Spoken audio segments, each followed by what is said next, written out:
শবে কদরের গুরুত্বটা সব থেকে বেশি। কেন বেশি? আল্লাহ রসুল সাল্লাল্লাহু আলাইহি সাল্লামের উপরে আল্লাহ রাব্বুল আলামিন এই কোরআনকে নাজিল করেছেন রমাদান মাসে। তবে কোন দিনে? শবে কদরের রাতে। কোরআন যার সাথে লাগবে সেই ব্যক্তি সম্মানিত। কোরআন যে কাপড়ের সাথে লাগবে, গিলাব বলেন, জুজদার বলেন, এই কাপড়টা সম্মানিত। কোরআন যে মাসের সাথে লাগছে, রমাদান মাস সব থেকে সম্মানিত না? ভালো লাগার মাস, ভালোবাসার মাস। রমাদানই শেষ হয়ে আসতেছে কিছুদিন, এখন থেকে দিন কমতেছে না? দেখবেন যে মুমিন হৃদয় একটা আফসোস কাজ করে কিনা, এই আর একসঙ্গে সেহরি খাওয়া হবে না, ইফতারি হয়তো কয়েকদিন পরে বন্ধ হয়ে যাবে, এই মজাটা আর হবে না। হবে? একটা আফসোস লাগে। ভালোবাসা যেখানেই ভালোবাসা সেখানেই আফসোস, মনে রাখবেন। ভালোবাসাটা শুরু হয় ভালোবাসা দিয়ে, শেষটা হয় আফসোস দিয়ে। তো রমাদান যেহেতু ভালোবাসা, শেষটা আফসোস দিয়ে, খারাপ লাগা দিয়ে। তো কোরআন রমাদানের সাথে সম্পৃক্ত জন্য রমাদানের সম্মানটা সব থেকে বেশি। রাতের সাথে সম্পর্ক হচ্ছে কদর, এই জন্য কদরের সম্মানটা সব থেকে বেশি। ইন্না আনজালনাহু ফি লাইলাতুল কদর, আমি এই কোরআনকে নাজিল করেছি কদরের রাতে। ওয়া মা আদরাকা মা লাইলাতুল কদর, তুমি কি জানো বা কি তোমাকে জানাবে এই কদর সম্পর্কে? এরপর আল্লাহ রাব্বুল আলামিন নিজে এক্সপ্লেইন করছেন, লাইলাতুল কদরি খায়রুম মিন আলফি শাহর, যে এই কদরের রাতটা হচ্ছে 1000 মাস অপেক্ষা উত্তম। সুবহানাল্লাহ পড়েন। 1000 মাস আপনি ক্যালকুলেশন করতে পারেন? 1000 দিন না, 1000 মাস। 1000 মাসে কতদিন হবে হিসাব করেন। তার থেকে উত্তম কে এই কদরের রাত? তার মানে আপনার জীবনে যদি আপনি একটা কদরের রাত পান, আমরা বলি না গ্রামে গুটি ফিট, এই গুটি ফিট আপনার কিছু লাগবে না। এই রাতে যদি আপনি 2 রাকাত নামাজ পড়েন, তাহলে 1000 মাসের থেকে আপনি বেশি সওয়াব পাবেন। অনেক ক্যালকুলেশন করলে অনেক পাবেন। তো এই কদর হচ্ছে কি, কোন দিন কদর? আল্লাহ রসুল সাল্লাল্লাহু আলাইহি সাল্লামকে এই কদরের ডেটটা ফিক্সড করে জানিয়ে দেওয়া হয়েছিল। আল্লাহ রসুল মসজিদ থেকে বের হলেন বা বাসা থেকে বের হলেন, বেরিয়ে দেখলেন 2 লোকের মধ্যে ঝগড়া লাগছে। কি লাগছে?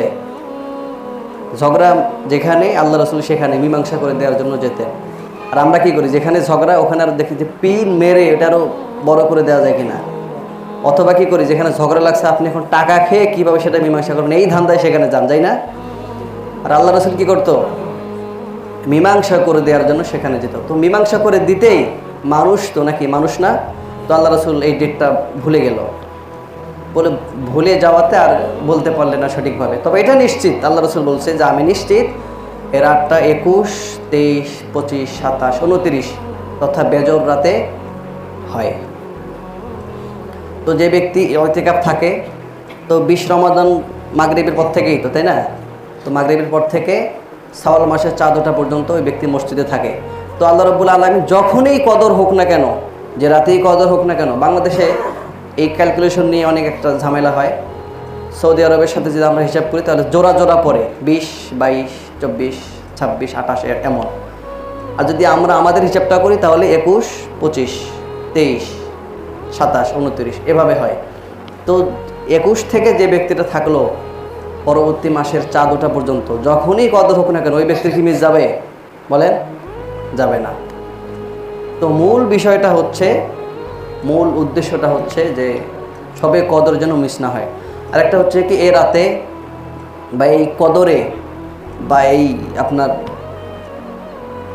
ইতিকাফ থাকায় দেখবেন যে একজন মানুষ যখন ইবাদত বন্দেগী করে পুরো 10 দিন, দুনিয়ার সব কিছু বাদ দিয়ে, ওই ব্যক্তির ভিতরে আলাদা একটা নূর সৃষ্টি হয়। নূর, নূর বোঝেন?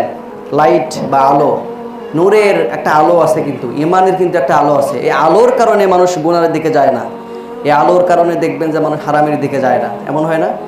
তো যেই ব্যক্তি রেগুলারলি 10 দিন মসজিদে থাকে, ইবাদত করে, ওই ব্যক্তির মাধ্যমে দুনিয়ার কোনো খারাপ কাজ সংগঠিত হওয়ার কোনো সম্ভাবনা নেই। তো এইটা হচ্ছে মূল উদ্দেশ্য।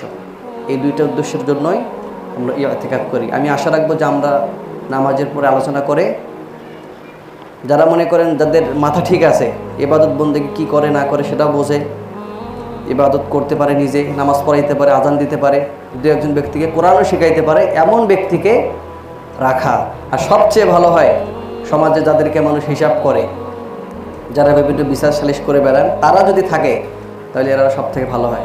মসজিদের সভাপতি যদি থাকে, সহসভাপতি থাকে, বা আরও অন্যান্য ব্যক্তি যারা বিচার করে বেড়ান সমাজের, যাদেরকে মানুষ মানে, যাদেরকে মানুষ হিসাব করে, তারা যদি থাকেন এটা সব থেকে ভালো। আমি আশা রাখবো যে ওনাদের মধ্য থেকে আমরা কয়েকজন ব্যক্তিকে পাবো ইনশাআল্লাহ। আল্লাহ রাব্বুল আলামিন তৌফিক দিক, আল্লাহুম্মা আমিন।